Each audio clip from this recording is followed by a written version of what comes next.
So, welcome back to Third Age Reforged and to another battle replay, and it's a shame that I go into this battle with more trepidation than excitement really, because this is the Witch King's Sanctum, which is an absolutely enormous map, and the last time that I tried doing this on a previous replay it crashed.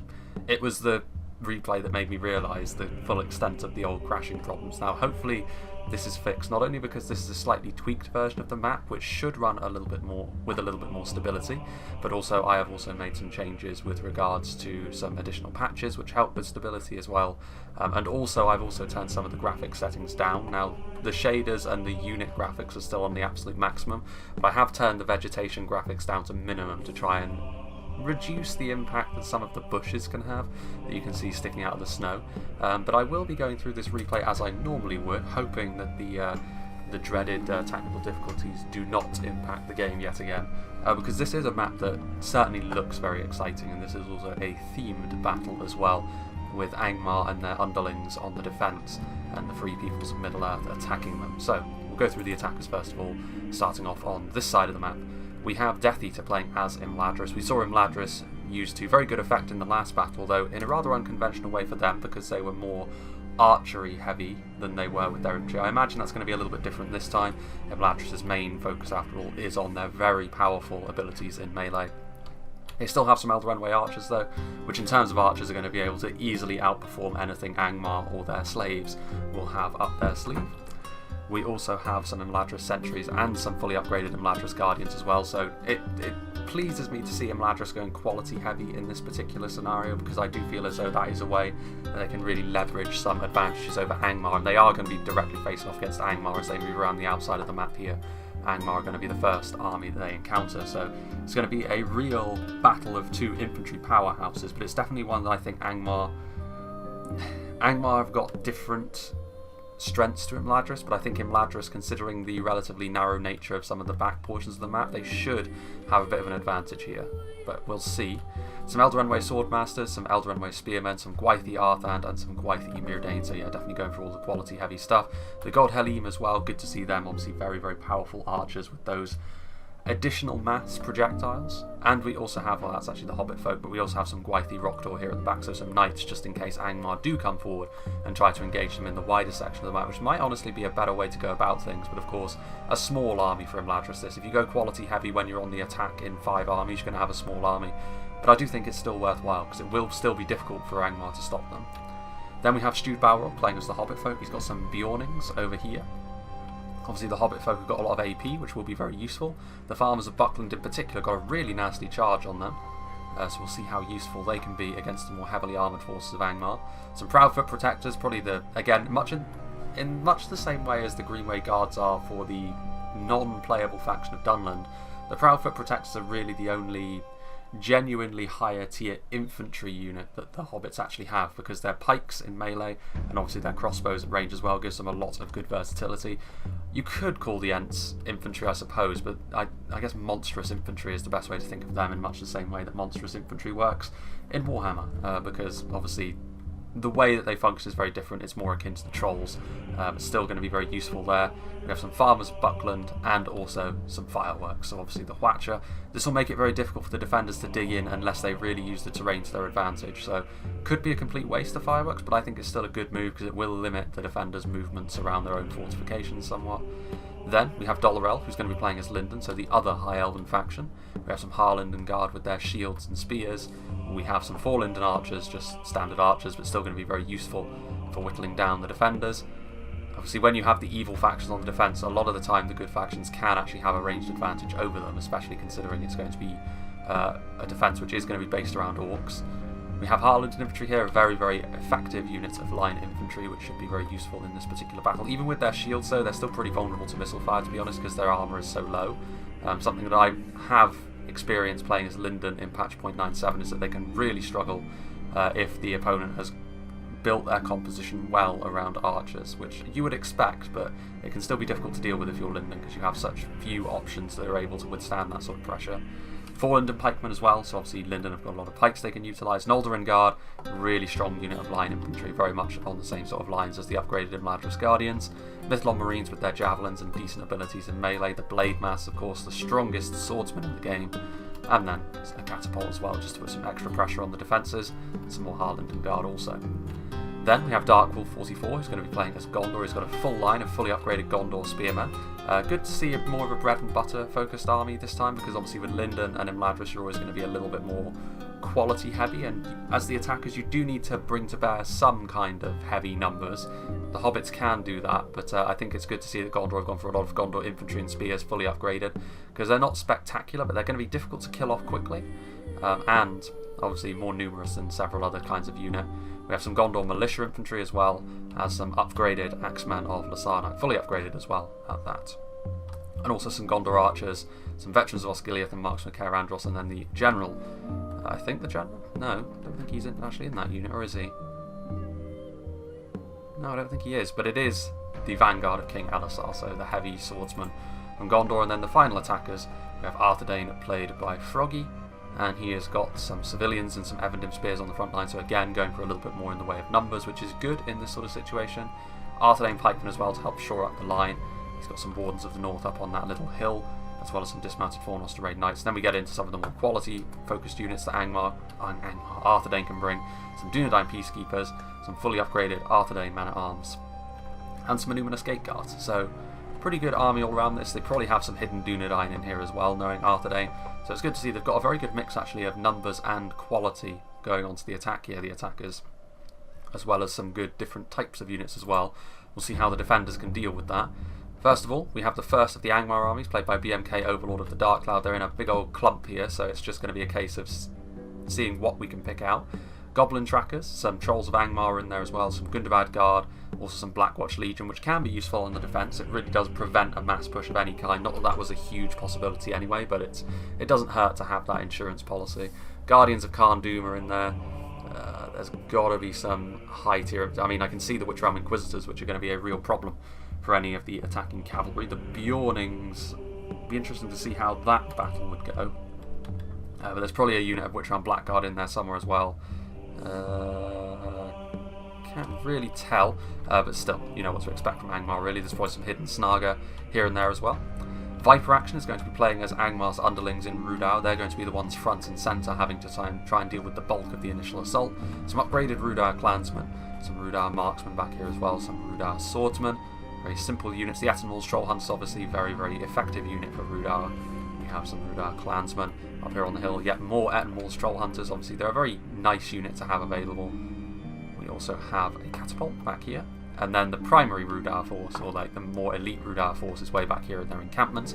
Some Enslavers, 2 units of Berserkers, more Swordsmen, and a couple of units of Franadine Pikemen as well. So going into the red limit on several of these. Actually, there's another portion to the Angmar army up here as well, by the looks of things. Indeed there is, including yet more Trolls, more Goblin Trackers, and some Witch Realm Pikemen, and some Hammer Guard as well, near the statue to their overall master, if not their current master in the Witch King. But yeah, obviously, quality focused units here at the back, including some Rudau Marksmen just thrown in for good measure. Obviously, when you're the 3 armies against the 5, you're always going to have access to a lot of units that you can go into the red limit on. And finally, the player who sent me the replay, I hope that this one doesn't crash. It's going to be Eclipse 2500, because unfortunately, you know, it has been, you know, Eclipse has sent me a lot of replays on new maps, which I really do appreciate. And it's definitely not his fault that they've been crashing, so I hope for his sake that this one is a good one as well. Just to sort of break the new map curse, which has been ongoing for a while, because the battles he sends me are always of high quality.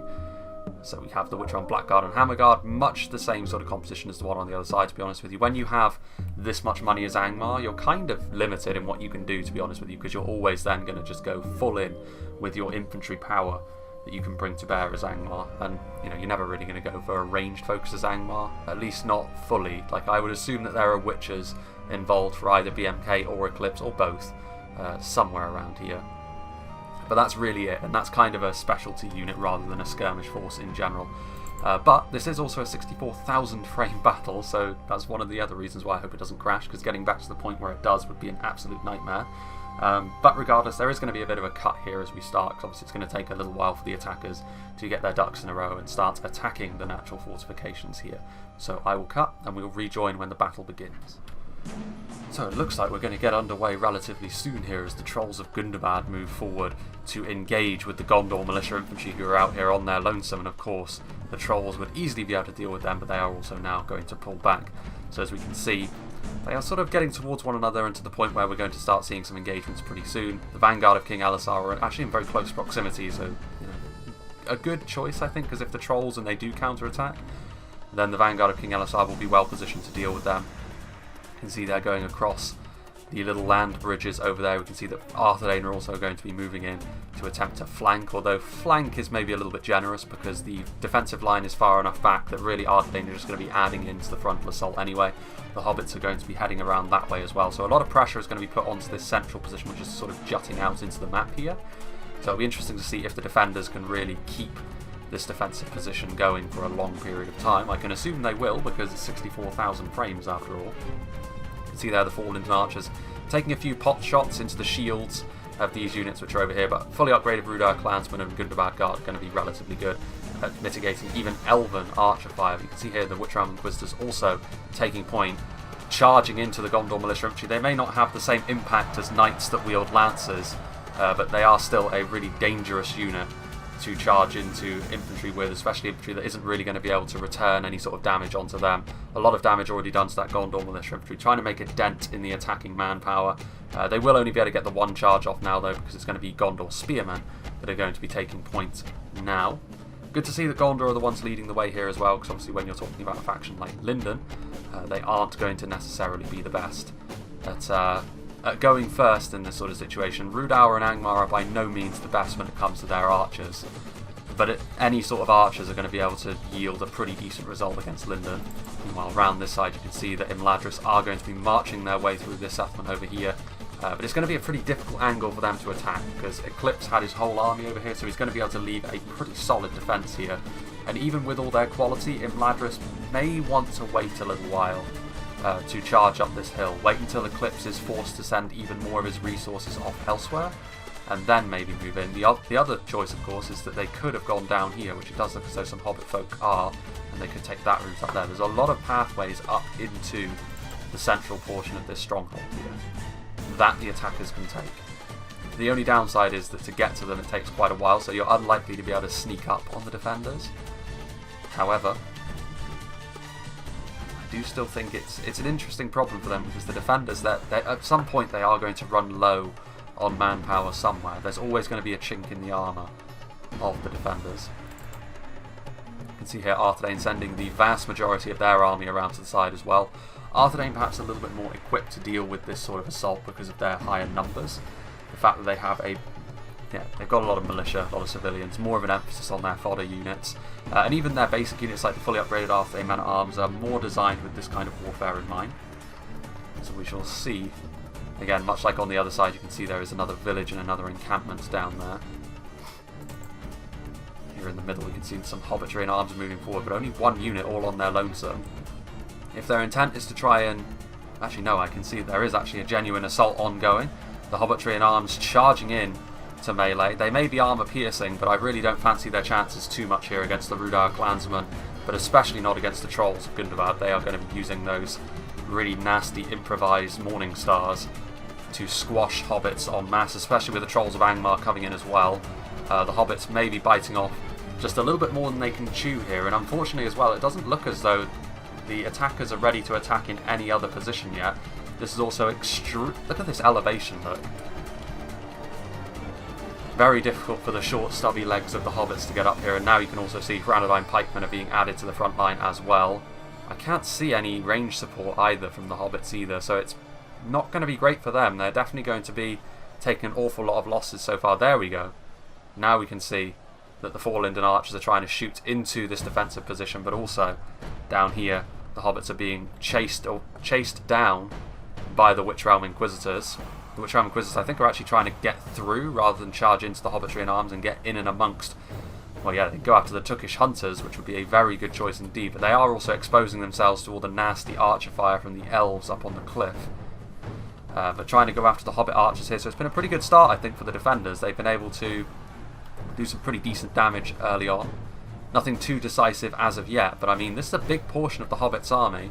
which is being thrown against this defensive line. And to be fair, the hobbits are giving as good as they get. They are actually killing these trolls off, so the armour piercing really coming in handy there.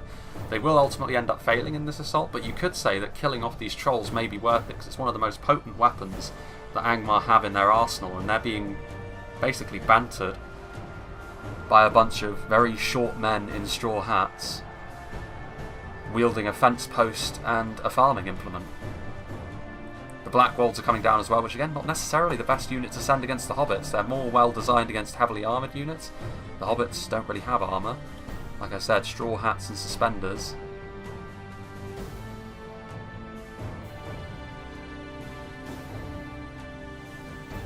Let's see here.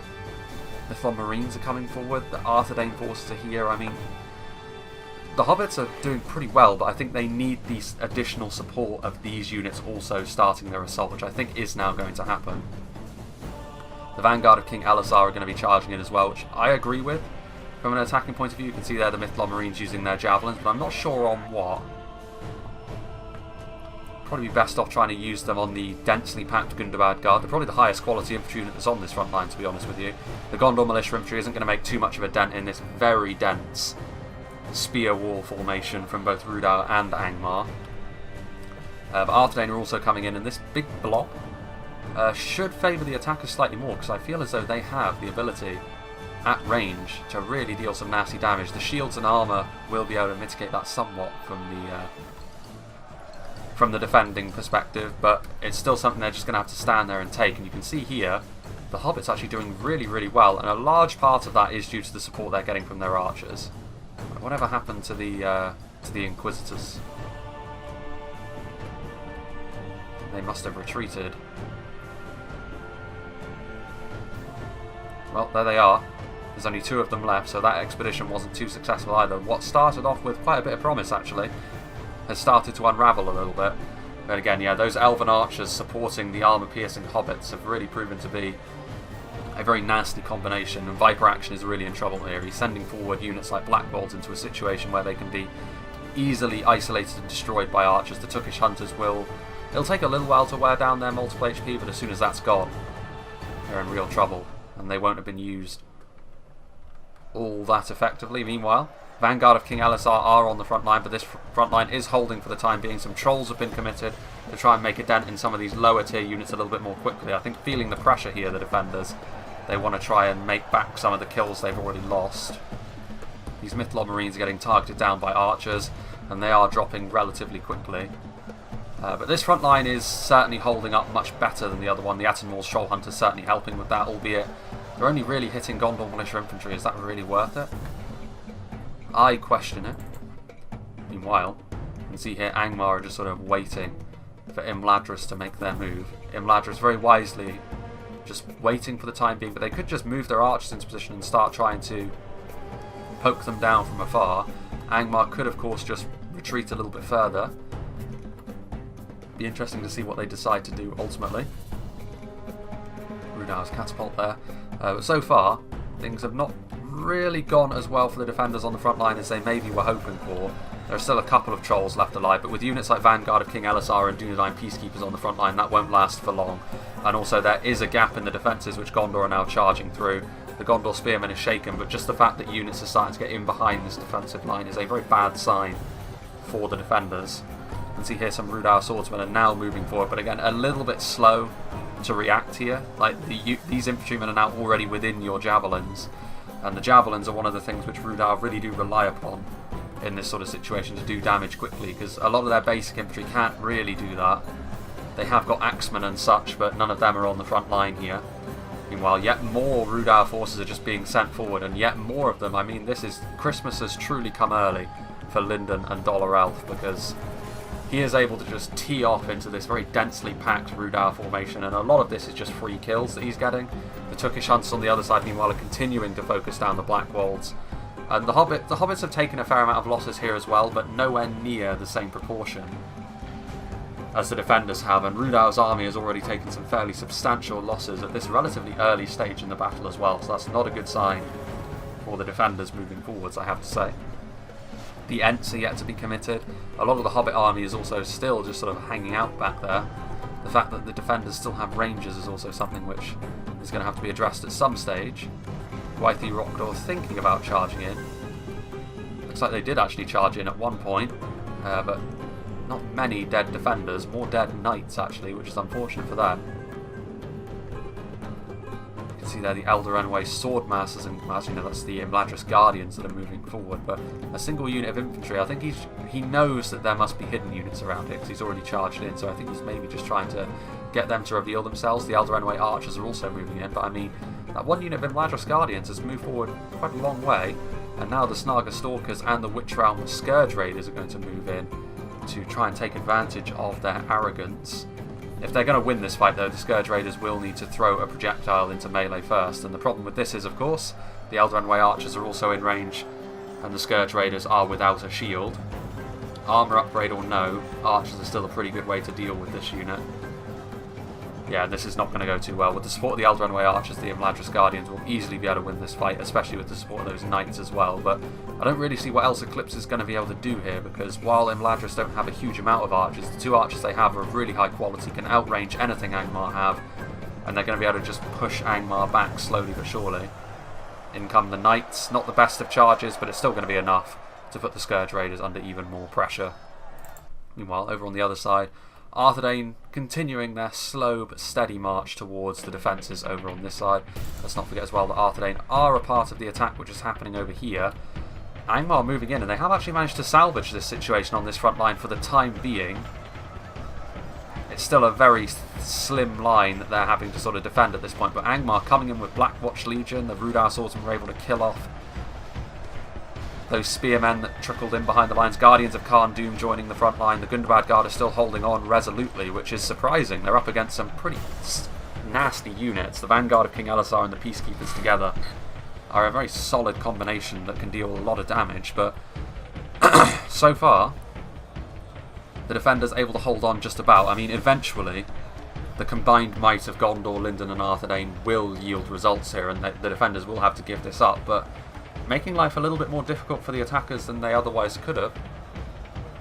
And I'm sure the attackers were thinking when they got those spears through the line that now was the time they were going to be able to truly destroy this outer defensive line, and they may be a little bit frustrated that the defenders are still putting up a fight here, especially considering the fact that some pretty decent units have been committed forward here, not just any old garbage. Meanwhile, Rudire Marksman coming down here, potentially trying to get in behind the Hobbits' lines, but a unit of Hobbitry and Arms is on station to stop their advance, and neither of these two units are going to be world beaters, but at least the Hobbitry and Arms are actually designed to be in melee. The Rudire Marksmen most certainly are not. Meanwhile, here you can see the Hobbits continuing to push forward. I mean, this is the moment. The Ents have been committed, and finally this defensive line has utterly crumbled. There's only a unit of Attenmore's Troll Hunters left to try and stop this advance. Farmers of Buckland, but the Ents are kind of on their own over here at this point. The Farmers of Buckland, what's left of them, will be caught up on the Attenmore's Troll Hunters. The Ents, however, could be exactly what is called... Ooh. Well, I see that. That there was a Witcher volley, and that is a huge rout as well for the attackers. So the attackers were really sort of trying to commit more numbers in there, trying to destroy this defensive line, but the Witchers taking advantage of that. The problem with this now is, though, that the Witchers are engaged with the Ents, and now the attackers are also going to try and even the score that the Witchers just dealt out by using their catapult and getting some good hits there into the Guardians of Khan Doom. This defensive line still holds, though. Blackwatch Legion coming back for more Gondor infantry moving in, but this is the perfect shot they have in here, so the catapult is going to be really efficient. The Witchers are going to be able to get away. The Ents are going to be able to cause chaos over here, which is a bad thing indeed for the defenders, but the defenders over here are still kind of hanging on. Some of the Ents are still stuck on the Attenmore's Troll Hunters, acting as a bit of a rearguard action. Another unit of Blackwolds coming in, but also up on the hillside over there, some archers being used to shoot into the Hobbit lines. Franodine Rangers at that as well, so that's going to be really bad for the Hobbits, but again, it's only basic Hobbits, and Ranger ammunition is a valuable commodity indeed that you can't afford to waste on Hobbitry and Arms, to be honest with you. Meanwhile, over here you can see the problem that Angmar are faced with. Angmar very strong when it comes to their infantry, but here, even against the Elven faction, which focuses on archers the least, they are really being bullied here by the archers of Imladris, and still, with only a single unit of Imladris Guardians committed forward, which are still holding their own in melee, The archers are continuing to tee off into the Angmar defences, and against Witch Realm Scourge Raiders and Angmar Halberds, that's easy pickings for Elven archers. A lot of kills are going to be taken, but I mean at this point the Imladris Guardians do need help. There's a limit to how much this one unit can do. Imladris Sentries are moving forward. I mean at this point you can tell that Imladris and Angmar are both eager to not spend too many resources early on. And it's just a question of who gets that balance right here. Imladris of course have the luxury that they can focus on this engagement alone, whereas Eclipse may have to siphon off resources to other parts of the battlefield to help his allies, so there's always that. Ents meanwhile continuing to run amok in behind enemy lines, and I think, yeah, they've managed to finish off the Witches, which is a big catch. Honestly, if I were the attackers, I would trade the Ents for the Witches. The Witches are the most dangerous unit that the defenders can have at their disposal. This may not even be the end of the Ents. They could run away and get away from this unit of Guardians of Kharn that was trying to chase them down. There's another unit of Witches over here from Eclipse as well, and I mean it's interesting actually that the Ents, I don't think they notice that these are Witches. When you're looking at the battlefield from far away, they do blend in a lot after all. But I think the Ents are going to charge into this defensive line here and try and allow Linden and Gondor into the settlement, but no, now they see them. And the Witches, they're not going to be allowed to get away, and this could be huge for the attackers. If these Ents can kill off both units of Witches, that could be massive. And the problem with the Ents is they're so difficult to stop. They can just pull away from infantry units like this. They're so tough to kill. And unfortunately for Angmar, none of these units that they have on the front line are really good at killing things quickly. Blackwatch Legion and Guardians of Kharn are far more defensive in nature. That is an issue that Angmar have in general, to be honest with you. A lot of their infantry does tend to be focused more around outlasting the opponent rather than outkilling them. Interesting indeed. Meanwhile over here, Arthedain moving forward in force. That's a massive amount of civilians, Evendim Spearmen. There are some professional soldiers now heading to the front line as well.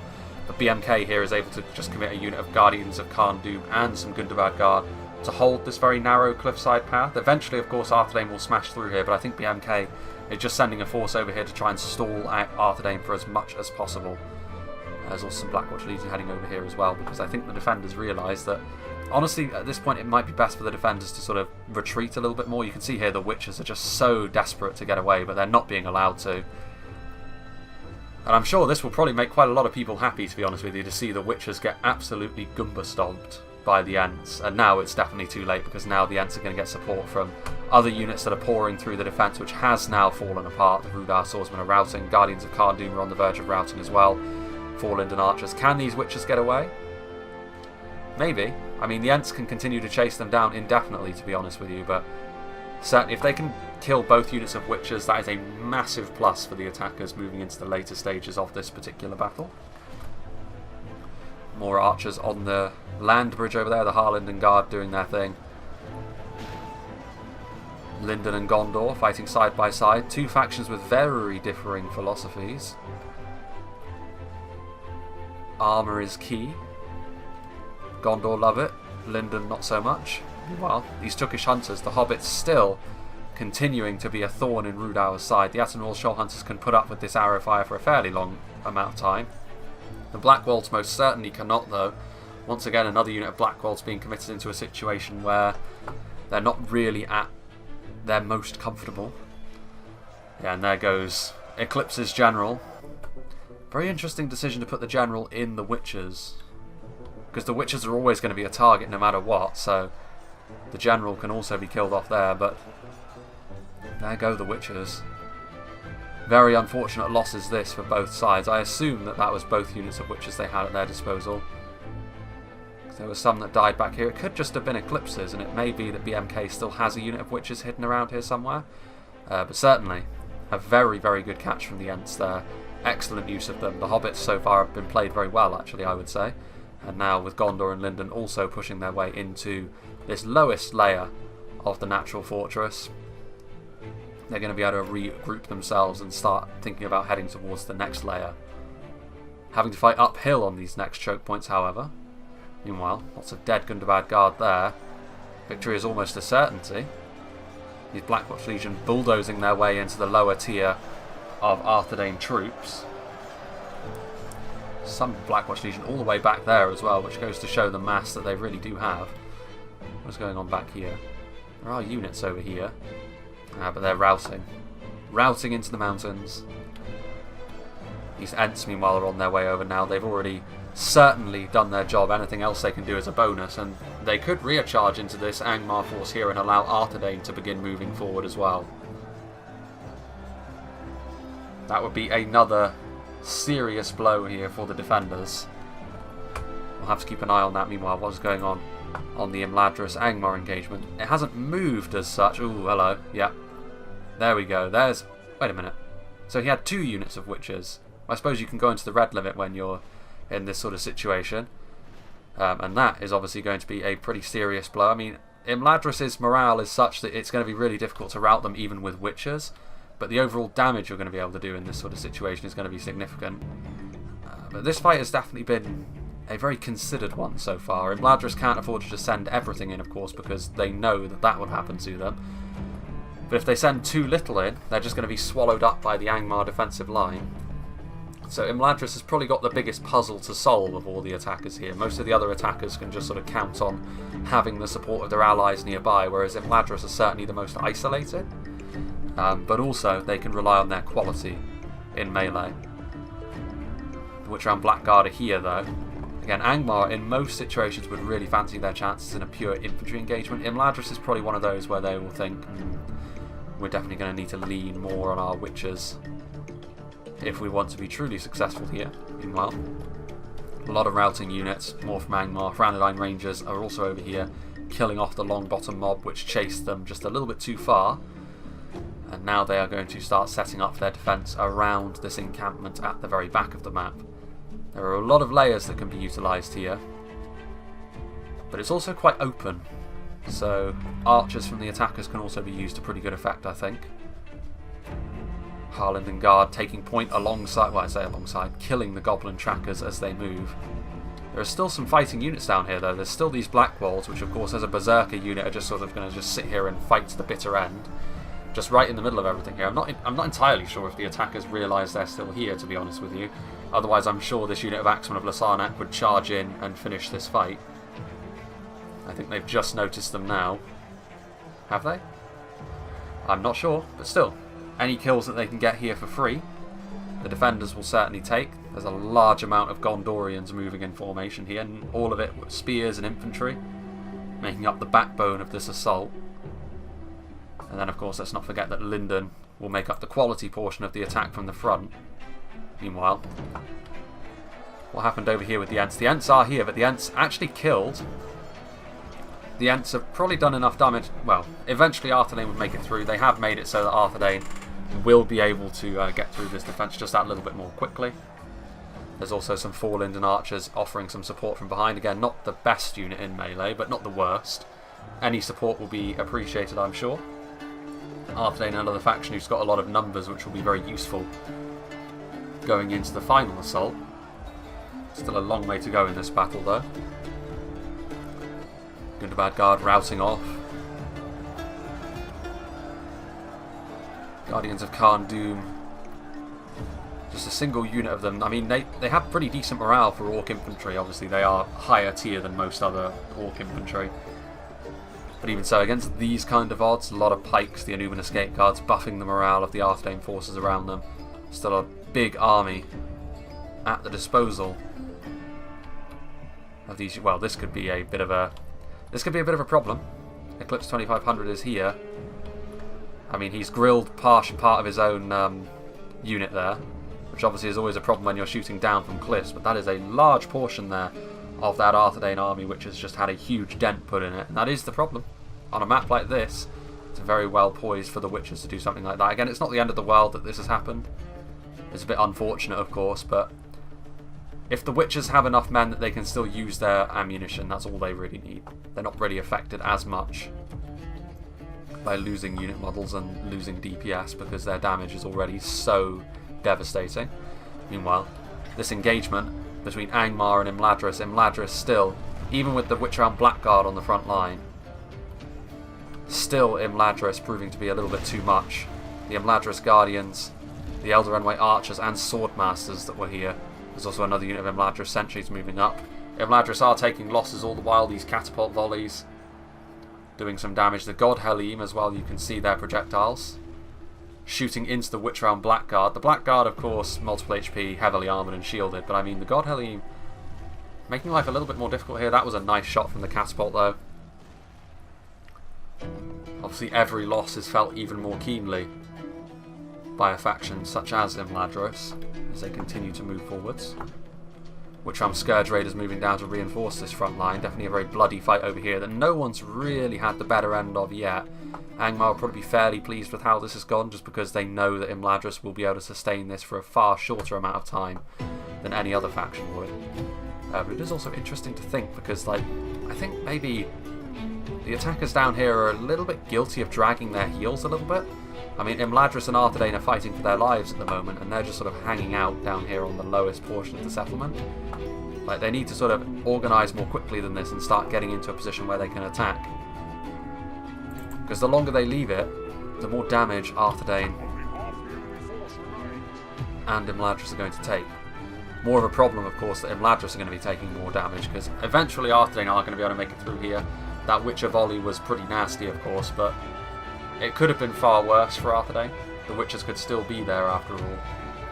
But it's still a little warning, I think, for Arthedain that moving forward they're going to have to be very careful of how they set up their engagements, lest the Witchers pay them another visit.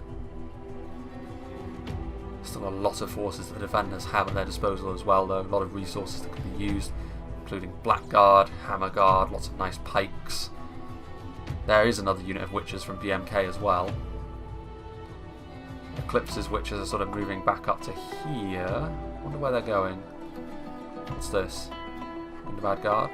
Are they going to try and get onto this portion of the cliff over here and shoot down into Imladris? I think they'll probably be too late to do that, to be honest with you, because it looks as though Imladris are going to be able to finish off this Angmar outer defence, this Elder Renway Legion, dismantling what remains of the Angmar defensive line over here.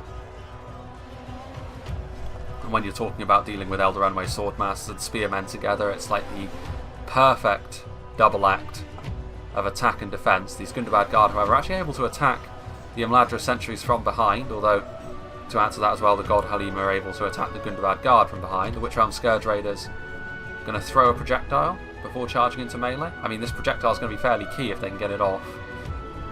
And they do, at point blank as well. That was quite fortunate, because with that, the Scourge Raiders might be able to defeat the Imladris sentries, especially if they continue to get the support of the Gundabad Guard, which they won't. The Gundabad Guard are just getting shot to death by the God Helene. The Witch Realm Blackguard are going to be fighting their hardest on the front line, but they're just overwhelmed here by Elder Renway. Nothing they can do about that, so eventually Imladris are going to be victorious here, but it will be at a fairly heavy cost. So the assault coming from this side will probably not be as substantial as they would have liked. But the true assault, I think, it's fair to say, is going to be coming from the front. 3 armies here, after all. You can see here the Wards of Elos Tyrion actually in the vanguard.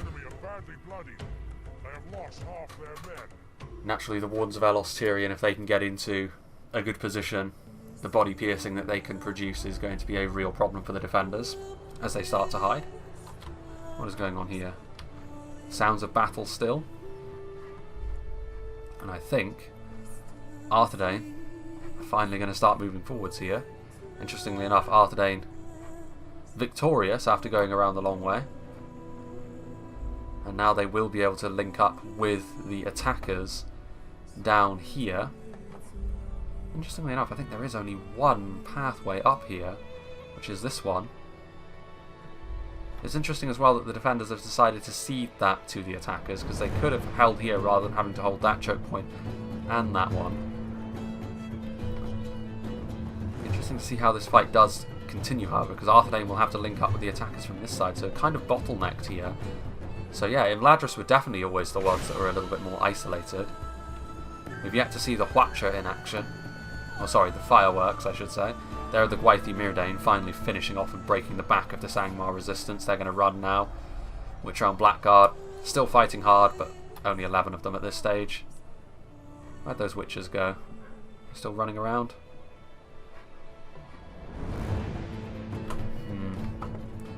Still catapults as well. Eclipse has probably used up most of his ammunition on Imladris at this point. Not wasted, of course. Harland and Guard firing away. Warns of Elos Tyrion actually firing. A real problem for them. Ooh, hello. Ferodrum Javelins. Wasting all of their ammunition into the cliff. That is a disaster. Ooh dear. Again, if you're going to use your units on a cliffside like this against a unit which is like almost directly below them, they need to be right on the edge, otherwise all you're going to do is bury all your ammunition into the cliffside. Absolute disaster. Dunedain Rangers are here. Gondor Infantry. And Proudfoot Protectors as well. It's still a little bit slow for my liking, this attack. You can see that Lyndon is sort of threatening to move forward now, maybe trying to give Imladris a bit of support, making sure that Angmar can't send anything else down there. An engagement between the Gundabad Guard and the Harlanden Guard. Kind of an interesting fight considering how depleted the Gundabad Guard are. I really like the fact that the Gundabad Guard use sort of reclaimed Dwarven equipment, the fact they've got like Dwarven helmets and shields. That's really cool. What do Imladris actually have left? Not a lot is the look of it. Which the defenders will definitely be very pleased about, because if Imladris are in good shape come the end of the game, that's always a bad sign. With the equality that they can bring to the field. Here come the Bjornings though. So again, I feel as though the defenders just a little bit caught on their heels here, not really in a position to respond to this. And I think these Rangers, they still have ammunition. They need to get out of here, because if they get butchered by the Bjornings, that is another example of them being caught completely flat-footed by Stewed Balrog and the Hobbits. And you can see here just how quickly the Bjornings are carving through the Franadine Rangers. Again, not good here. And again, it's Rudour. Again, just caught out by the Hobbits. And it's not as if, in a situation like this where you're the defenders, it's not as if you have all that much to concentrate on, to be honest with you. So there's not much excuse for it. They need to continue retreating, otherwise the Bjornings are just going to continue to absolutely dominate them. Here come the Gundabad Guard, and it's on his Angmar allies to bail Rudour out. Meanwhile, Harlingen Guard pushing forward. Sort of an almost continuous retreat up to the final layer of defence here, which is not really much of a fortification, really. It really is just one final layer. Franadine Pikemen over here, the Trolls also. Franadine Rangers on the front line. I assume they still had ammunition because they did have their bows out before they were engaged in melee. Forward come the Bjornings. What are they going to go after, I wonder? It would be bold of them to go after the Trolls. I mean, with a charge, they could kill them off, though. This is where Rudour need to turn their pikes around, and they do. Good paying attention there. The Gundabad Guard are also going to turn around and try and deal with that, but that leaves the Franadine Rangers at the mercy of the onrushing Harlanden Guard and Tookish Hunters. Can the Bjornings get away from here unscathed? Back come the Trolls, but the Trolls getting far enough away from the protection of the pikes. Oh, but interestingly enough, the Bjornings deciding not to charge into the Trolls there. Trying to get out of here. Bears riding bears. Much like Warhammer, where Krokgar is a dinosaur riding an even bigger dinosaur.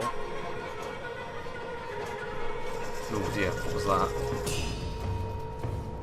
Frame drops like that always make me think that Rangers are involved, perhaps, or even Witchers.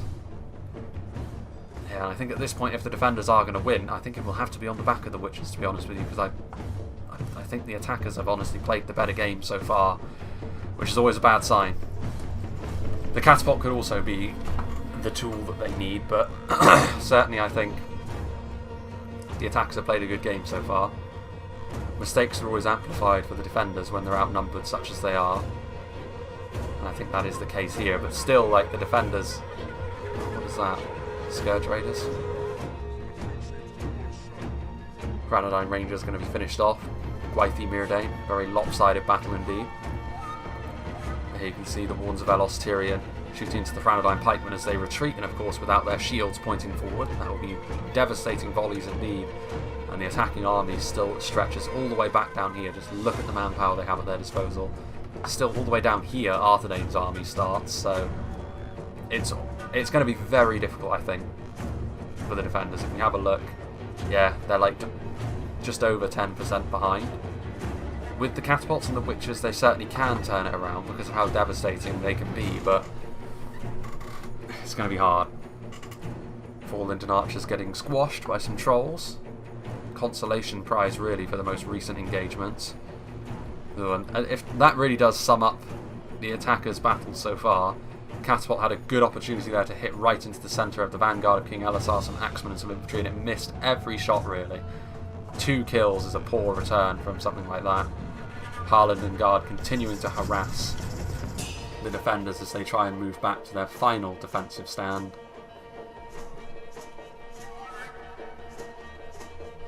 Ones of Alostirian are here. There's still a fight going on over here.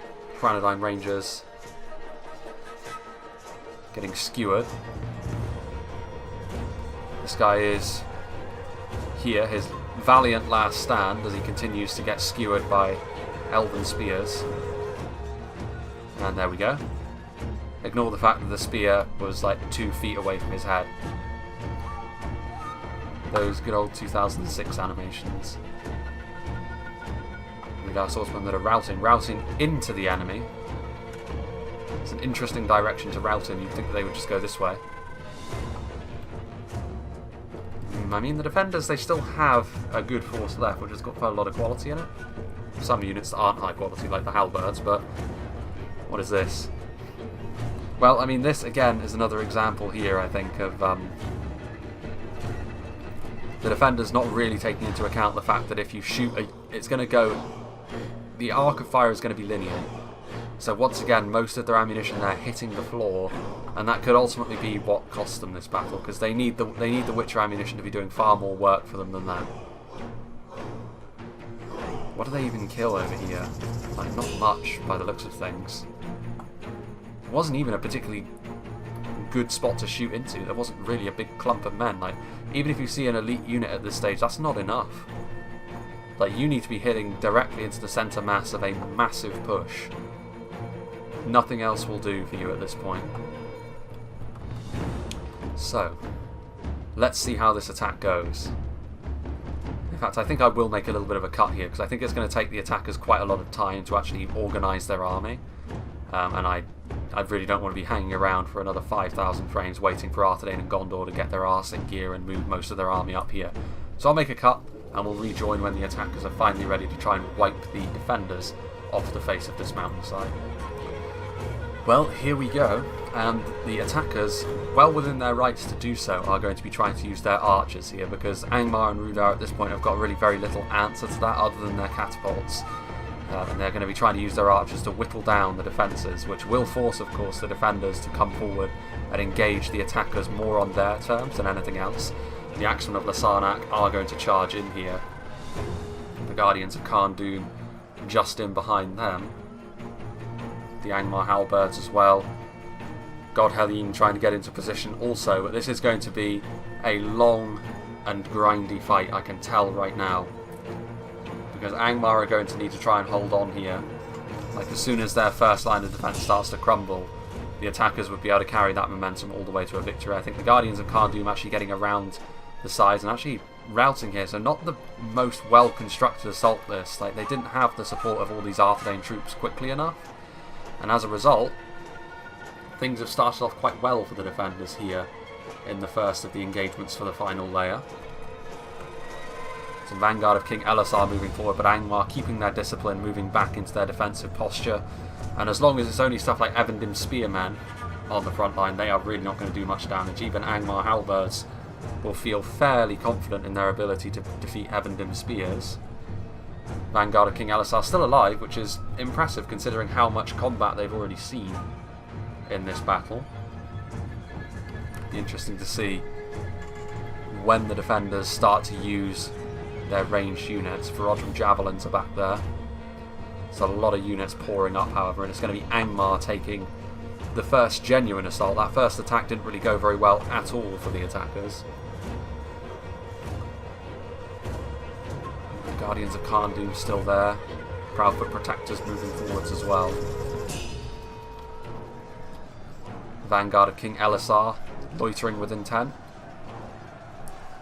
And now the Guardians of Cardoon are going to rejoin the front line once again. I mean, the problem here is that most of Arthedain's units are not really the most damaging units that are on the front line. This is a real problem, however. Just having a look at the terrain here, the way that the terrain is angled, the catapult is actually going to be, as it just did, cutting right through their own defensive line to actually get to the enemies. Now, fortunately for them, their units are probably going to keep their morale together a little bit better than the Arthedain ones here. And to be fair as well, a rout, if you do manage to rout like a really big unit, they may not come back because they could rout off the battlefield almost immediately, as we are right on the red line. Now they're going to rout back onto the battlefield. Wild. Arrows flying in, trying to use the Proudfoot protectors. Those are bolts, actually. Bolts and javelins, which is a real bad sign here for the defenders.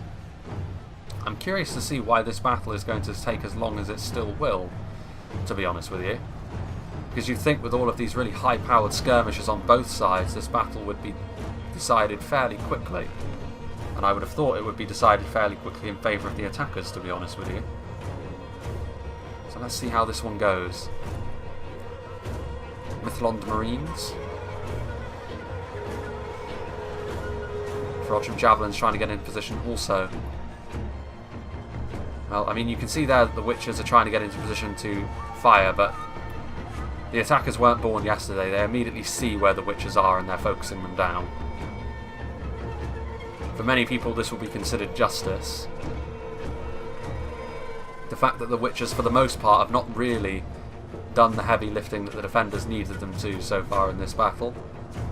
And here you can see some Hobbits are starting to join the front line. The Hobbits took a lot of punishment in the early stages of the fight. They did very well and opened the doors, really, for their allies to start pushing into the settlement more quickly. They did pay the price for that, so we'll see if Stu Balrog has enough manpower left to meaningfully contribute. Some routing from the Gundwad Guard as well. That's a bad sign for the defenders, routing off the battlefield almost immediately. The catapult's trying to get a little bit closer now to make sure that they don't hit their own men, because of course that will lead to them routing almost immediately. Axemen of Lasarnak, a good unit of them coming forward. Obviously their axe is going to be very useful against the more heavily armoured Orc legions under the Witch King's command. You can just see the amount of forces the attackers still have available to them. I mean, it probably looks a little bit more intimidating than it does, especially on the than it really is, especially on the mini-map. I don't know. What do we have here? Blackwatch Legion moving in. Mythlond Marines still using those javelins. Proudfoot Protectors, though, are probably the more dangerous unit here. Their bolts, if they're able to get them trained on a good target, going to be absolutely devastating. And of course, even when they run out of ammunition, being pikemen on the front line is going to be very, very useful. In come the Trolls, though. It's bold to send them in now, because a unit like the Axemen of Lasarnak are probably going to be more well-positioned to deal with Trolls than anything else, but at this late stage in the battlefield, I suppose the Trolls, no matter what they're going to be up against, they're going to be taking damage. Those Dunedain Rangers have taken a lot of damage as well, so Angmar starting to counter-attack here. You can see the Fortification Javelins wielding those great clubs, also moving in. So now, I mean, this is going to rout this attack once again unless they commit forward some more reinforcements. I think maybe the attackers are guilty of being a little bit stingy here, hoping that they can be as efficient as possible, but they're not sending forward enough men to really shore up this attack. And as a result, Angmar is able to use their quality and their brute force to break each wave as it comes. Not a good sign for them at all. As the Proudfoot Protectors sort of being forced backwards as the Trolls really got deep into the attacking ranks. Of course, eventually you'd imagine these Axemen of Lasarnak will have the desired effect, and if they don't, the Gwaithir Myrdain certainly will. You'll scarcely find a better unit for dealing with Trolls like this. Huge amount of damage, armour piercing on top of that. Very tough to kill in their own right, although the Trolls are actually managing it. The Gwaithir Myrdain have been in melee already in this battle, I suppose. More bolts coming in from the fearsome Hobbits. Coming forward now, the Harland infantry. At this late stage of the battle, Linden have not used an awful lot of their infantry earlier on in the fight, so they're able to use most of their manpower now. And of course, when there are fewer skirmishers, that's when Linden are at their best. They can really use that really high melee defense. Very efficient at fighting in melee are Linden in this sort of situation. And the Harland infantry will be well suited to an engagement like this, you would imagine, as long as they're supported properly. More men just sort of massing down in the lower reaches. The Gwaithir Arthand are nearby as well. Fortification Javelins able to loose their javelins into the God Helene there, and that's a good use of them there, getting right on the edge, getting a good clean shot. More Arthur men-at-arms are charging in, but only 66 of them. They were already wavering when they got into melee. Amusingly, once they actually collided with the enemy, their morale actually improved. But I don't imagine that's going to last for too much longer. The Arthur men-at-arms, tough as they may be for the unit they are, this is a battle which isn't going to be decided by the likes of them, I would wager. Witchram Hammerguard not routing, they're just sort of moving around to get into a better position. Blackwatch Legion reforming their line. And to be fair to Angmar, I mean, this section of the line is a little bit more exposed where the halberds and the javelins are to enemy archers, but the attackers not really able to get their skirmish into a good enough position to shoot. I mean, to be fair, they are getting a good hit there into the side of that unit of Ferodrum javelins. There, though, you can see that the Witchram Scourge Raid is able to use their thrown axes. There you can see an example of my vegetation detail being on lowest. That looks like the kind of graphics you'd expect from a game from the mid-90s, let alone the mid-2000s. In come the Hammer Guard, which of course is going to be absolutely dominant against a unit like the Arthurdane Men-at-Arms. Victory is almost a certainty. Are you sure? Against the Hammer Guard and the Blackwatch Legion? I don't think so. I think you're being rather optimistic. Elder Enway Spears are almost completely gone on the front line, so Angmar so far holding fast, and you can see here that the attackers, again, still, it's a relatively minor complaint, but I feel as though they're just dragging their heels a little bit. They have all of these units which are just too far away. They need to be able to reinforce more quickly than they're currently able to. And if they end up losing, I think that will be the main reason why. Going into the fight against this final layer, they should have gone on to win that. They had an absolutely overwhelming force, and if they do go on to lose it, not great. Here we can see some Gondor infantry moving onto the front line, but again, much like the Arthurdane Men-at-Arms, they are pretty much the ideal opponents for a unit like the Witchram Hammerguard to just mash. There are some Gwaithir Myrdain in here as well, who are of a similar, in terms of their men that are remaining, they're of a similar strength to the Witchram Hammerguard, both kind of similar in what they're all about. The Elven unit should be the superior of the two, though. We shall see how that engagement continues. A very nice hit there from the catapult right down the line. I'd be surprised if that doesn't result in some routing, to be honest with you, and indeed it does. See there the Gondorians losing control immediately. Gwaithir Arthand moving forward to try and keep this assault up, but that was a devastating blow, and it's going to leave the Gwaithir Myrdain isolated against the Hammer Guard and their underlings. Proudfoot Protectors firing more volleys into the more exposed section of the defence. These Ferodrum Javelins with their AP also trying to do some work. They'll be less efficient against Linden, but they're still a good enough unit in melee that they'll really help on the front line. And Linden, honestly, struggling to get through this very dense pike block that Angmar and Rudauer have laid on for them. Oof, yet more devastating catapult shots, this time into the Proudfoot Protectors. Worthwhile to go after them as well, because you could rout them, but even if you don't, they're good enough in melee to the point where they are a unit you want to focus down, and if you leave them there to just do as they please, those bolts are going to continue to be a massive problem. Harland and Guard trying to reposition themselves, but that could end up being very costly because they just disengage from the front line, and the Ferodrum Javelins are going to be able to push further forwards. Still the God Helene trying to help whittle down this line, but well, to be fair, the Gwaithir Arthand able to push through an undermanned section of the defending line here. Evandim Spearmen charging in, so the defenders also taking their eye off the ball with regards to the front line fight a little bit. The Gwaithir Arthand able to stop this catapult from firing, and it was doing a very significant amount of damage, so it's certainly good for the attackers that this has happened.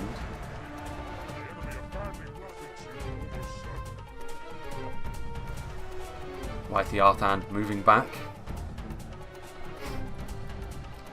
The Evandim Spearmen are routing, which is not too surprising, and with the red line right there.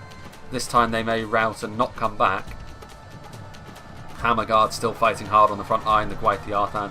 The Gwaithir Arthand, to be fair, have caused havoc in the defensive line, but the attackers are not in a position to take advantage of this. Their reinforcements are too far down the hill. And as a result, I think the defenders are going to be just fine. They didn't have the reinforcements on station to really try and push. And as a result, the Gwaith Arthand are going to be fighting all on their own up here. Even they, a unit as strong as them, are shaken in this situation because they are alone. They and what's left of the Gwaith Myrdain, which is admittedly not much at all. The jewel in the crown of Imladris' infantry. And unfortunately for them, they are going to be surrounded and destroyed. Moving back. Scourge Raiders repositioning, Crowdline Pikemen also doing the same. Reinforcements trickling in now, but a little too late. You can see the Gondorians, I think, were supposed to handle the next wave, but they were far too far away. And Imladris are going to be the ones to pay for that. Although, to be fair, I think the defenders are underestimating how much punishment the Gwaith Arthand can take here, because they're not really surrounding and destroying them as well as they could be. Another unit of Hammerguard there from BMK. Crownline Berserkers on the front line, also a very strong unit in melee, a lot of damage, AP. The hexagonal shields will also help them against any archers that are still remaining. So yeah, here come the Gondorian reinforcements, and as a result, I think, of the defenders trying to reposition themselves, the Gwaith Arthand will still be alive when the Gondorians get here to try and help them. Bit of a lucky break there for the attackers, I would say. It is only Gondor Spearmen that are going to be running in support, but still heavily armoured, difficult to kill, exactly the sort of thing you want in a grindy, atricious fight like this, if the attrition is favouring you. But meanwhile, very nice looking defensive line that has been constructed by Angmar and Rudauer. Again, the hexagonal shields, the pike formation. Another good catapult hit though, right into the centre mass of the Gondor Spearman. Already wavering as well. It does go to show, like, the morale here of the attackers is struggling to keep itself together under the extreme scrutiny that they find themselves. Fear-causing units as well, like the Hammerguard, are probably not helping matters. More reinforcements heading up the hill. Dunedain Rangers from Arthedain this time. The ones from the Hobbit folk have already been completely destroyed. A lot of Gondorians still left alive. Not much else though, to be honest with you. I mean, the Linden forces are still sort of trudging their way up the hill, including the mighty Noldorin Blade Masters, but key moment of the fight this, I think. I think we'll start to see who's truly going to go on to win this fight within the next 5,000 to 6,000 frames, I'd say. Oof, damage being taken there by Hranadine Berserkers. Nasty volleys by the Arthedain variant of the Dunedain Rangers. Over here, meanwhile, Gondor Spearmen continuing to try and push forward. Again, it's another unit of Witchrealm Hammerguard, and also the Witchrealm Enslavers are over here as well, so they are pretty much the worst kind of unit for the Spearmen to have to fight, and they're getting absolutely dumpstered, as you would expect. Although they do have a perfect shot with the Rangers into them, so that could be worthwhile. Some Blackwatch Legion are going to trudge over here, though, to try and stop them, and I think Froggy sees that, so he's going to try and reposition his archers over towards the Warns of Elos Tyrion, who have also taken a lot of damage. Oh, and the Dunedain Rangers have routed. That catapult hit, combined with being brushed in melee by the Blackwatch Legion, has routed the Dunedain Rangers. That could be an extremely important moment in the fight. I thought they were going to rout off the red line there, but they're actually going to rout back down the hill, which is a bit, again, another lucky break, I think, for the attackers, because that means those Dunedain Rangers will probably come back from routing and be used later, whereas if they routed off there, that would have been disastrous. Linden moving their own catapult into position now. And this could be another key moment. If they get a few really good volleys into the centre mass of the defence, that could be devastating as well. A lot of the defence now is made up of strong quality units, so like the Witchrealm Enslavers and Hammerguard, the Hranadine Berserkers. The upgraded Witchrealm Pikemen are a really nice anchor as well. The catapult just in behind the lines. Even the Scourge Raiders, they're capable of dishing out a decent amount of damage in melee. Ferodrum Javelins. And there's still Blackguard and Pikemen that can be committed forward. Here come the Longbottom mob though. Surely these pebbles will be the difference between victory and defeat for the attackers. Proudfoot Protectors are also back. Not sure what these Hammerguard are doing, just sort of trying to get in the way of these reinforcements perhaps. A strong possibility. There goes the Imladris General finally, fighting very bravely on the front line, but ultimately run through by a pike.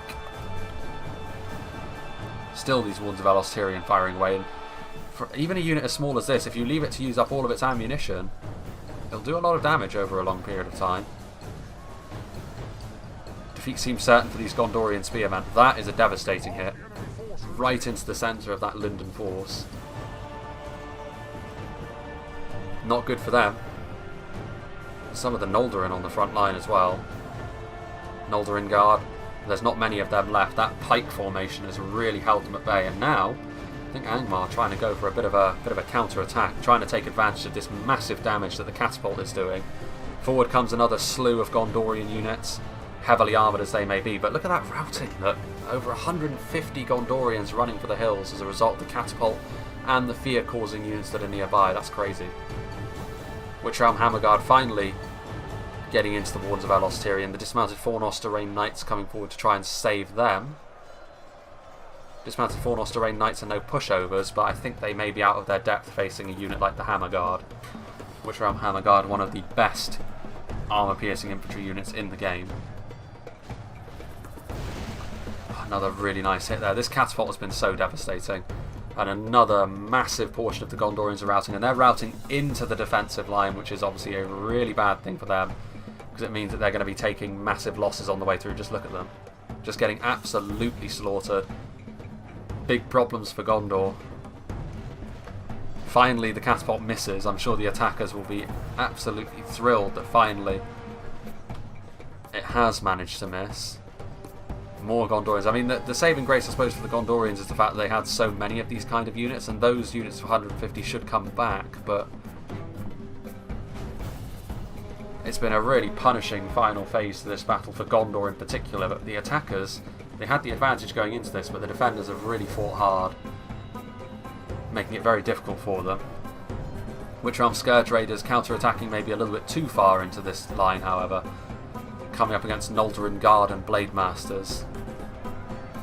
But here, another unit which is going to be a big loss, I think, for the attackers, the Proudfoot Protectors. Even only 49 of them, how much damage crossbows can do and how useful pikes can be in melee late on.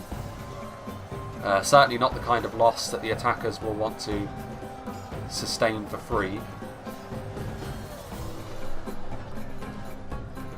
Let's see here, Witch Realm Hammerguard. Victory seems certain, only a fool could lose this battle. Finally, the Wards of Elos Tyrian being taken out. Arrows coming from on high. Ferodrum Javelins also over here. This catapult is firing at something, but I wonder what. I mean, if it hits the centre mass of those Gondorians again, you know where they're going. They're going to be rousing. 2 units of fresh pikes, or reasonably fresh pikes, and a unit of fresh Witch Realm Blackguard being saved for the end, undoubtedly. Trying to keep something in reserve just in case things start to go a little bit sour. This Angmar catapult, though, it's got a perfect shot here. This is a real problem. The attackers have allowed themselves to be forced back into a narrower engagement. I mean, fortunately for them, the Gondorians are going to be able to just about get into the catapult crew there. That really is important, but they are going to be forced back. So, like, this catapult is going to be able to fire at some point. You can see there. The attackers are now willingly retreating because they know what's coming their way. Those Proudfoot Protectors isolated. Almost certainly they're going to be killed off. I have to say as well, touch wood, it has been a very smooth experience, this battle so far. So whatever, I think it was Froggy who made this map, whatever he did to quote-unquote fix it, that's the answer, I think. I don't know what happened in the last battle for Mistrand. Something wasn't quite right there. But regardless, this battle has been a highly enjoyable experience thus far. Here comes the Angmar catapult once again, scything through the Dunedain Troll Slayers and another unit of Proudfoot Protectors. Yet again, just carving through the attacking manpower. These catapults have been so deadly. The catapults have honestly been more deadly than the Witches so far, but the Witches are still alive. There are still 6 of them, and that will be enough to inflict some pretty hefty losses. Longbottom mob routing. The attackers being forced. I mean, this is always a mark of shame, really, if you're the attackers, if you're being forced to retreat by the defenders in such a way. This engagement on the front line, though, continuing. The Gondorians, they surely won't be able to keep this up for too much longer. They're up against stuff like Franadine Berserkers, Ferodrum Javelins. a large amount of Angmar infantry on the front line as well, and they do rout, and they're going to rout once again into the defending forces. And that's going to be devastating once again for Gondor. All of that extra manpower they brought to the field today. And here in the late game, it hasn't really helped as much as I'm sure the Gondorian player was hoping for. And like I said, pretty decisive action's been taken here. The defenders have given themselves every chance of winning this. It's still going to be tough though. Have a look at the percentage of kills. They are still behind. For all of their heroics, they are still behind. They've only made up half the deficit they incurred earlier on in the fight. And they still have to deal with units like the Noldorin Blade Masters and Noldorin Guard. They still have Dunedain Troll Slayers somewhere, in spite of the catapult volleys they did take. Still have enough Gondorian units around the quality as well. Wardens of the North. Bjornings, which the Bjornings, if they can get in behind the line, that's devastation. There's the Gandalf's fireworks as well, but the problem with this unit at this point is it's just as likely to do damage to your own army as it is to the enemy. If you park it here and shoot up the hill, you're going to hit your own men more than you're going to hit Angmar. Marchman of Caer Andros trying to shoot from down here. Not the worst idea, to be honest, because they are at least able to score some good hits. The angle actually kind of suits them. It's not going to be the most accurate shots, but at least it's something. Goblin Trackers and Witch Realm Scourge Raiders continuing the assault. It's a bit of a lull in proceedings, weirdly enough. The MK Overlords Witchers, they may be out of ammunition, and that's why they're in melee. They may not be as powerful as the Nazgul, but I mean, individually at least, they're still kind of scary.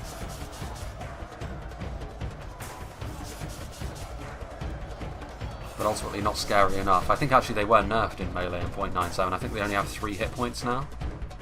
I think that's right. But regardless, like, being in melee is not where they want to be. Only when they're out of ammunition. That unit of Witches, though, from Eclipse, I think, is the key. They're loitering with intent. They may well still have some ammunition. Several groups of catapults. The Linden catapults, which were pushed here and then abandoned. Both of the defending catapults are still here, although the ammunition on them is almost certainly very low at this point. Gondor archers moving forwards. Harlingen infantry also trudging their way up the hill. Depleted, but I mean at this point you can see that both sides eager to sort of... They want the engagement to be set up in such a way that benefits them, so neither side is eager to just charge blindly in. I think the attackers have well and truly learnt their lesson on that score. The reinforcements, like, they had an opportunity there at one point, the attacks, where if their reinforcements were closer they could have carried the momentum right through the defensive line. But they weren't, so the attack ultimately ended up collapsing in the long run. Proudfoot Protectors moving forward.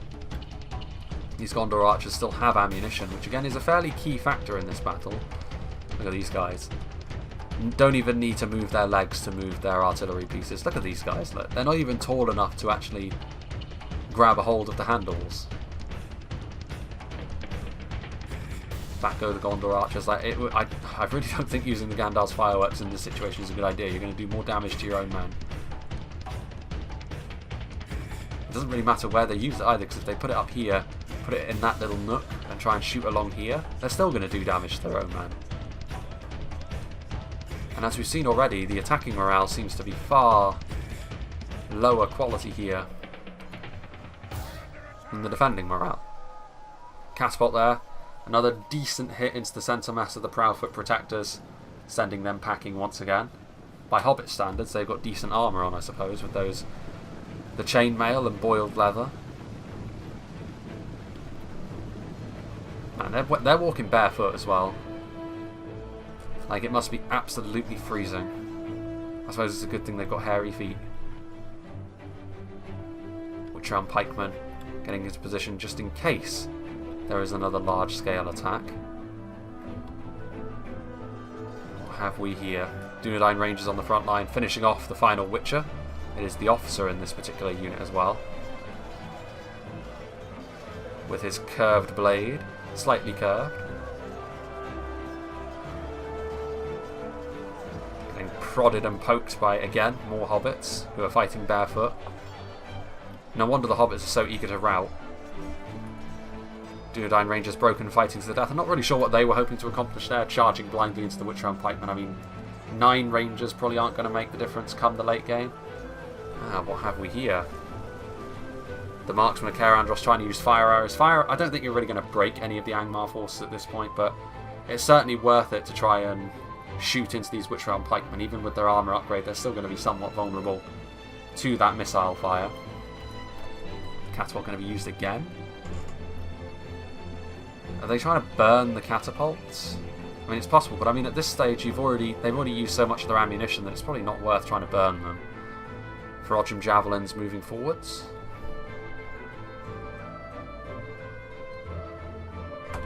Defenders are firing something, but with a combination of Fortification javelins and Witch Realm pikemen coming down the hill, that should be enough to finish off these hobbitry in arms. There's also the Witch Realm Hammer Guard. The Witch Realm Blackguard, which have been kept back until now, are also making their way toward the front lines. Proudfoot Protectors firing. It's probably a good idea for the defenders to not get too restless and charge forward, purely because of the Proudfoot Protectors. Unless they're hoping to rout these initial units so quickly, they can just charge right on into the Proudfoots. Oh, excuse me. My voice really is starting to leave me as a result of doing this very long replay. Dunedain Trollslayers are here. With their javelins as well, they could be a real factor. They're also very strong in melee, let's not forget, as are the Wards of the North. So Arthedain committing forward some of their units of higher quality, but here we come. Look, a very bold move here to counter-attack with a lot of their resources. Witch Realm Blackguard, Crownedine Berserkers getting into position. Where are those witches? I wonder. Even I've lost track of them, which is perhaps not a good sign for the attackers. The Rudauer Catapult now trundling its way into position. Dunedain Trollslayers javelins at the ready. They might want to use them right now, to be honest. Yeah, and here they go. They are one of those javelins which can do an awfully high amount of damage very quickly. They're being shot, however, by the Crownedine Berserkers in turn. Yeah, more is needed on this front line, otherwise Angmar are just going to continue to push forwards. And again, these reinforcements are just a little bit too far away for my liking. This Gondor infantry should be able to get there in time. Proudfoot Protectors, they did get...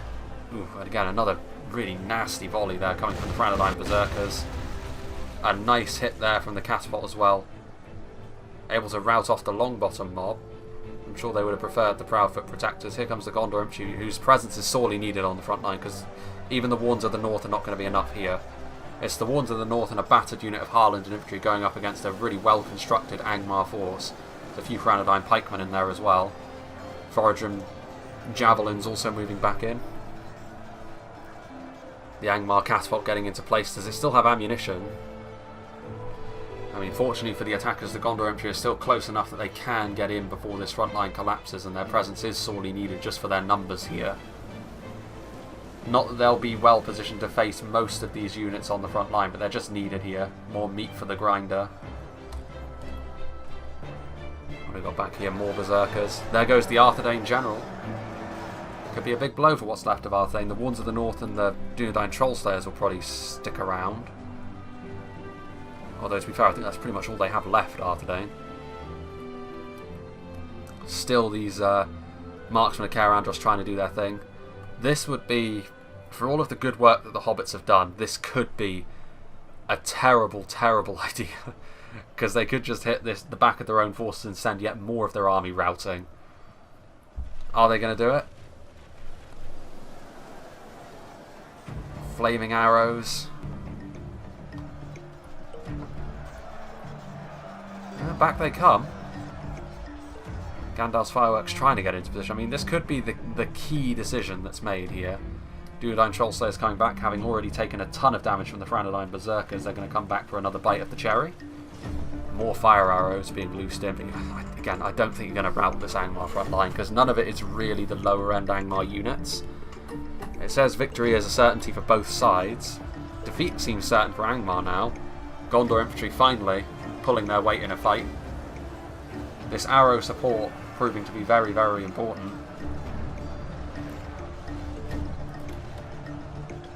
Finally, catching a lucky break here, the attackers. The Catapult finally missing its mark. Once again, the Frandoline Berserkers just carving through the Dunedain Troll Slayers though. Definitely going after the right kind of units here.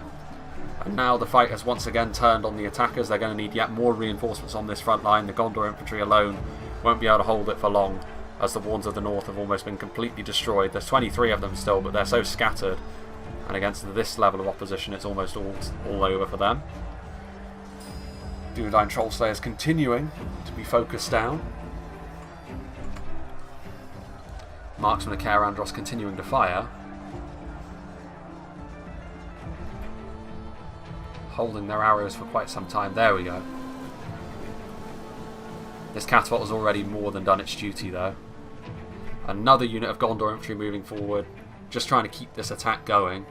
Stoke the flames of this assault. Marksmen of Caer Andros still there. Surely they're not going to fire here. Oh no, please. You're going to go right through the Proudfoot Protectors and the Marksmen of Caer Andros and the Gondorian front line. Hobbits, no. Please. Not like this.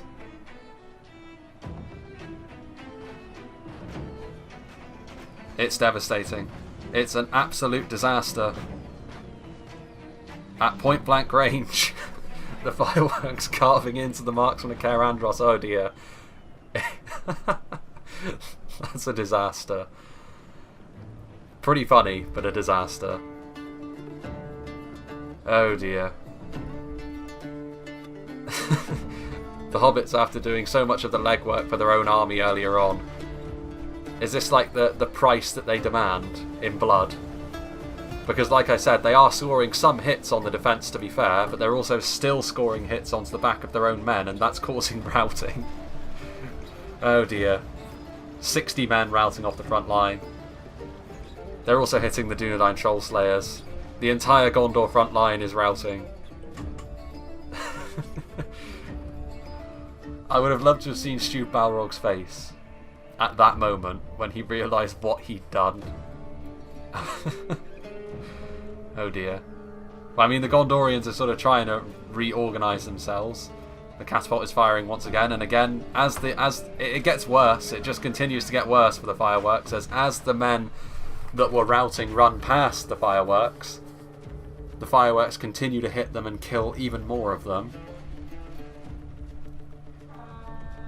Oh dear. As much as I love the Hwacha and the fireworks, like, there's a time and a place to use them, and that's pretty much as bad a situation as you could use them in as is possible. I mean, fortunately for the attacks, I suppose, these Gondorian archer companies are still doing some decent damage to the defenders, so all is not lost. Rotting meat, which, to be fair, with how much the attacks have been routing, rotting meat could be a very good thing. What are they doing? Like, a comedy of errors here is, yet again, the rotting meat and getting... It looks so brutal as well, because they're getting shot at point blank range, like getting turned to paste. It's no wonder they're routing.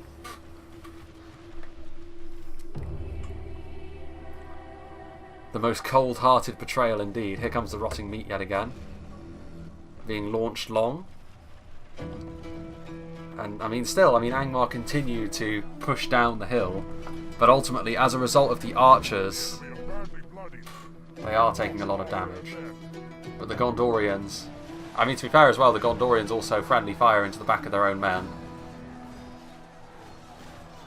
We have reserves, although I'm not sure they do have reserves at this point. I mean, a bit, I suppose. Most of it, though, is still archers. More rotting meat just being launched. Oh man. That cat... The use of the fireworks there has really made my day. The Gondorians are surely going to rout, which will surely be the green light for Angmar to then retreat, because I think they're already going to... Yeah, they are. And now they're going to retreat.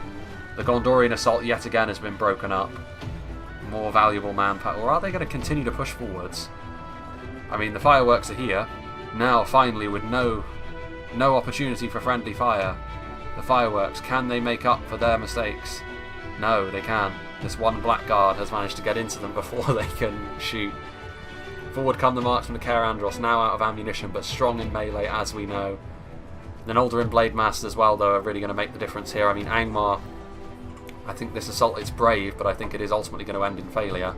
Especially when you consider that Gondor, for all of the issues that their infantry have had in this fight, their archers here late on have certainly done a lot of good things.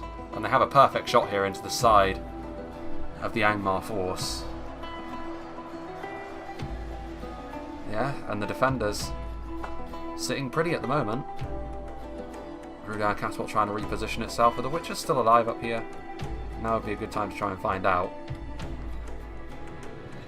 You can't see them, but it's also possible that they're just hidden in and amongst the ranks of their own men. Still some Witch Realm enslavers back here, relatively healthy. Oh, there they are. They are still alive, in and amongst the Franadine Berserkers. And I still think what I said near the start is still kind of true. The Witchers are going to need to get a really nice volley in order to give the defenders victory here. They still have some units of quality here, but ultimately, yeah, the Noldorin Blade Master is going to be far too much here, and finally a lucky break here for the attackers. This final assault has been so brutal for them. They've been unceremoniously forced back down the hill. They killed a good portion of their own men with their own siege equipment. As funny as that was, I'm sure that the attackers didn't find it funny at the time. The defenders, I'm sure, found it absolutely hilarious. The Bjornings are still here. Could be a good opportunity for them to get in and amongst the enemy lines. They could be the ideal tool for trying to stop the Witchers from firing, to be honest with you, even if it costs them their lives. Because I do think if they stop the Witchers, they do ultimately go on to win the battle as a whole. What a fight it's been, though. Interesting that this fight is mainly centred around this one section of cliff. For such a wide and expansive map, it's been relatively centred on just a few areas. Proud for Protectors. Here is the Rudauer Catapult now, though, starting to shoot into the ranks of the attackers, trying to thin out the numbers of their archers a little bit.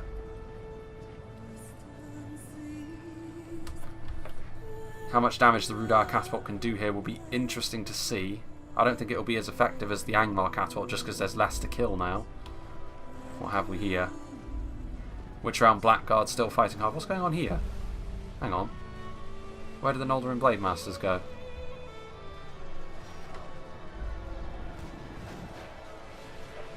Hold on a second. Where did they retreat to? There's still 56 of them. Did they charge up the hill? No? Well, here come the Bjornings. I mean, this is not a great idea either, to be honest. I mean, they charged into and killed the general, but there are pikes in here. They actually managed to rout the pikes as well. I mean, that was a bold move which ended up paying off. If they didn't rout, those pikes would have been able to kill off those Bjornings good and proper. Continuing to push forwards, though. What happened to the Noldorin Blade Masters? Where did they go? Why are they not fighting on the front line still? I mean, I know they must have been pulled back. Well, there they are. But I mean, all this allows the defenders to do is get their Witch Realm Blackguarded in amongst the archers and get more kills than they otherwise would have with them. Rather puzzling decision. Gondor yet again being used as the punching bag. Finally, the Noldorin Blade Masters return. But still, unnecessary losses of the Gondor archers here. These are the margins by which the battle could ultimately be decided. We're well within the final 10,000 frames at this point. And at this point it's within 1%, so the defenders have continued to make the comeback. Will it ultimately be enough? I mean, I still think it's ultimately going to come down to the Witchers here. Just because with units like the Noldorin Blade Masters, the Noldorin Guard, they still have the Veterans of Osgiliath, I think, as well. Not really sure where they're going here, the attackers. Oh, I see. I see why they weren't blobbed up. The Witchers have been running around up here. Oh, excuse me. But I mean, ultimately, you're the attackers. It is your job. The onus is on you to attack. The defenders have absolutely no obligation whatsoever to charge down the hill into the welcoming arms of your archers. Whereas you kind of do have the obligation to trudge up that hill and get burnt to a crisp. And that might be the difference here. Another hit from the catapult, nothing too devastating though. Just sort of reminding the attackers that they do still have a catapult as well. The Bjornings are going to charge in, I think. I mean, there's still Franadine Berserkers up here, but frontal charge from the Bjornings.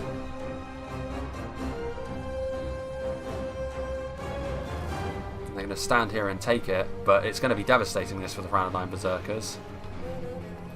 And it's a unit they can't really afford to lose too much of. I say devastating, they lost one man. I suppose they still have their hit points. They're a relatively fresh unit of Berserkers after all, and the Bjornings being forced back from whence they came. And now with pikes here, the opportunity to charge in has passed. Here we go then, the catapult once again going to try and do its thing. Granadine Berserkers taking arrow fire from lower down the hill, and the Gondor archers. Another grazing hit there on the Gondor archers this time. Actually, I thought they were going to go after the Proudfoots. Oh, hit right into the Bjornings, several of them falling there. Defenders will be pleased with that. Granadine Berserkers have pulled back a little bit. Well, they've got 2 units of Granadine Berserkers actually. Guardians of Kharndoom still some enslavers, so Rudar have got a lot, despite starting off this battle on the back foot quite a lot. Rudar are certainly going to be vital in winning this fight because they're the ones with the most good quality manpower left. But it's all going to come down to those back there, I think, from Eclipse.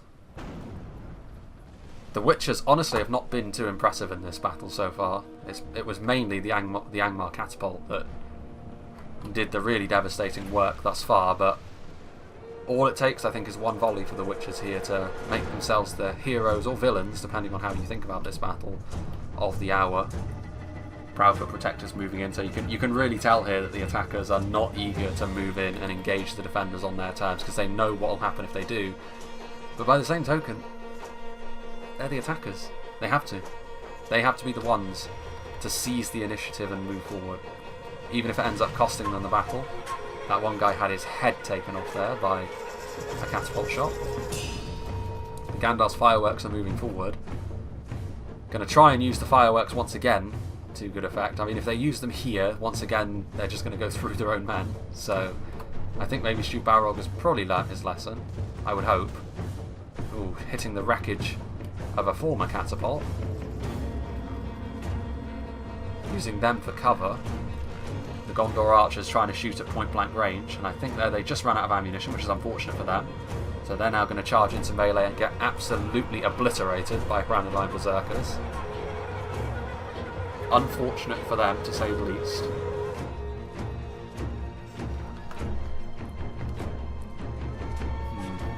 Guardians of Kharndoom here, Witches of Angmar still just waiting. There's not much that the defenders have left, is it? A couple of units of Angmar infantry, a handful of elite Rudar forces, the catapult, and of course the Witchers. But again, these Gondor archers, like, this is the problem. Like, if they don't commit forward the attackers in a big way, the quality of the defenders will be enough to score them a lot of kills. But if they do move forward in a big block, the Witchers will just burn them alive. This unit of Gondor archers is going to make nary a dent in the Granadine Berserkers, unfortunately for Gondor. They don't have the best armour, I suppose, the Berserkers, and they are much more focused around their attacking capabilities. Ooh, here we go again. Most of these fireworks are not really going to find their mark, though. They're just going to fly aimlessly off into the distance. Forward comes the Linden catapult crew. They're going to engage with the Granadine Berserkers as well, but that's not exactly the level of quality that was needed on the front line. The Berserkers are still going to very comfortably be able to hold units like this at bay. The Gandalf's firework crew shaken. Proudfoot Protectors moving forward. It's not much that the attackers have left either, though, is it? I mean, certainly in terms of quality they win, just based on the Blade Masters and the Noldorin Guard. And the Veterans of Osgiliath are decent in melee as well. The Bjornings, while they won't really enjoy the fact that there's pikes involved in the defence, if they get in and amongst things, they can really cause some damage. Proudfoot Protectors. But they don't have much left. That's the problem. If they had just overwhelming numbers, then yeah, sure, but they don't. Another volley coming in. So far, the wreckage of the old artillery has really saved the attackers from taking even more losses.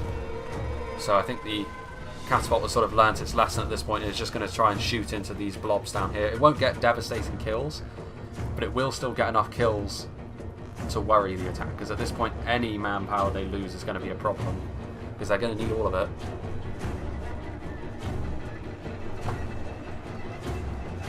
Bjornings are trying to charge in.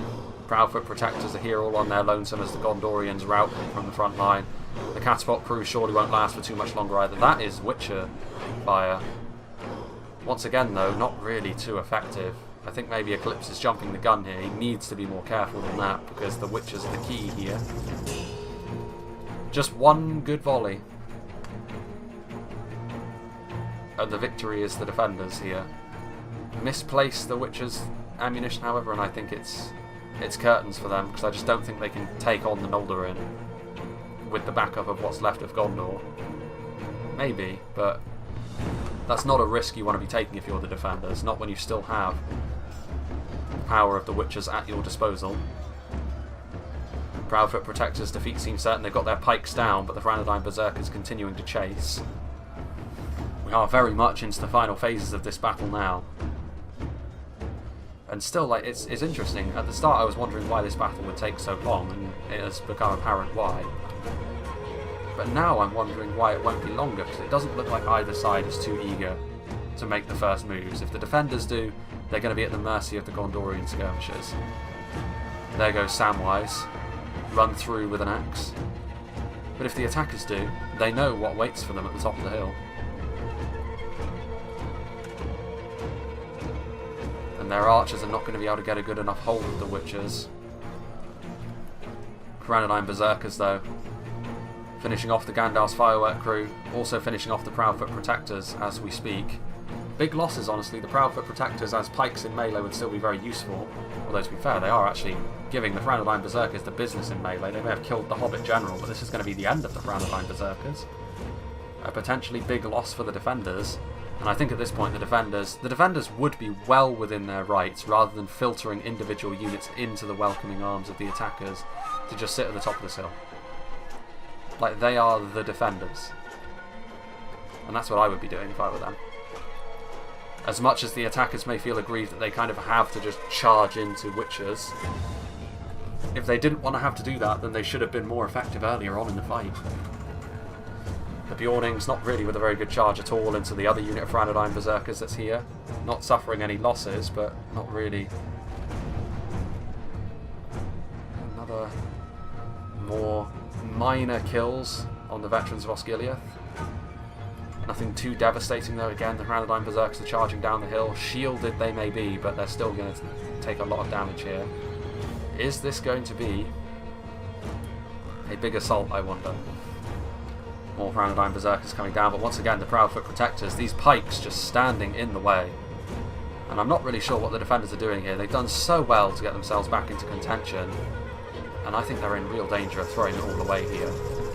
Really questionable moves, some sloppy play creeping in here at the end.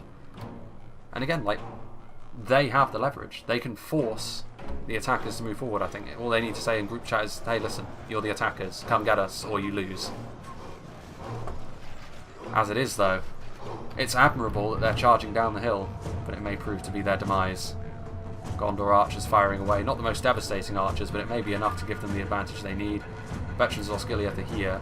Lyndon, on the other hand, what is this cowardice? Where are they going? They are moving backwards even more. Now they're pointing in the right direction.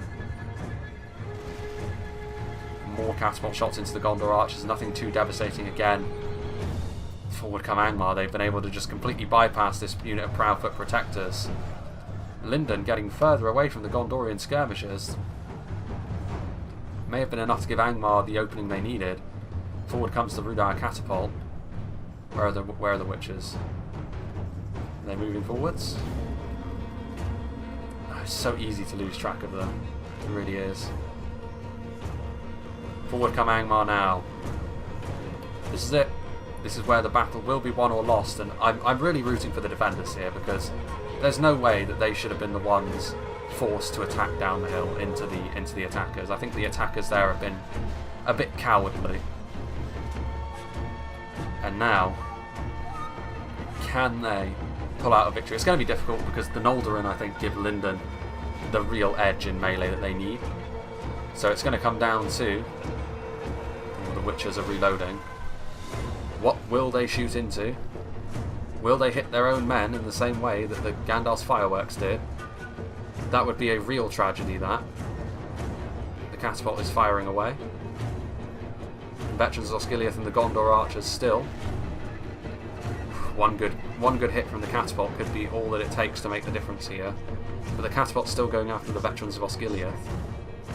In come the Witcher-Elm Enslavers and the Hranadine Berserkers. The Witches of Angmar are there, but surely they've been seen at this point. Eclipse needs to use them now. And he's dithering too long. Again, if you intend to attack down the hill, you need to be prepared to be fast, and I think he's lost the opportunity here. Yeah, they're being shot. There's no way they make it into a position where they can fire their ammunition at this point. And that might be that, because I think then the Noldorin will have what it takes. They're going to try and get into point-blank position, I think, and just shoot right through the Noldorin. If they can do that, victory is assured. But they're being shot, and they're going to die too quickly, I think. All it takes is one. One shot. They're trying to push through. They're going to make it as well. Yeah. They're going to be engaged in melee by the looks of things. And even if they're not, they're good. Their opportunity for a good shot has passed. I don't know how they're still alive, to be honest with you. But these Gondorian archers are probably going to be enough to give them the win here. At this point, it's getting to the point where Angmar's infantry is getting sliced apart so readily that even if the Witchers were able to land a shot, I don't think they'd have the manpower to take on the Gondor archers and veterans of Osgiliath. Oh, it's heartbreaking. They were so close to greatness here, Angmar, but caving a bit to peer pressure and charging down the hill when it really should have been the attackers forced to move up the hill into them, combined with Eclipse not really being quick enough with his Witchers, has ultimately ended up costing them the battle here, I think. The Rudar catapult getting in amongst things here, but it's going to take more than a catapult crew at this point to turn this fight around. They were so close, the defenders. And I do feel as though, from like the moral victory standpoint, the attackers kind of lose this battle. It was very, very cowardly for them to not be the ones to go up the hill. Like, you could say it was almost a guaranteed loss if they did, with the Witchers standing right there. But they're the attackers. The defenders shouldn't be the ones forced to move down the hill because you fucked it up earlier on in the game. You don't have enough men to win the battle now. But there we go. I suppose you can wash away dishonour with success. Wait a minute, what's going on here? Gondor admitting defeat? What are they doing? I guess they're not really needed at this point, per se. Maybe he had somewhere to be, and he's content to allow Lyndon to win out the battle for him. Noldorin, Blade Masters, and the like, but in spite of my own disappointment that the defenders weren't able to win this battle in the end, it was still a really high quality fight. Very, very close, only 2% the difference, on a really nice map, even if most of it was spent in one corner of it. A match of the highest quality delivered yet again by Eclipse and co.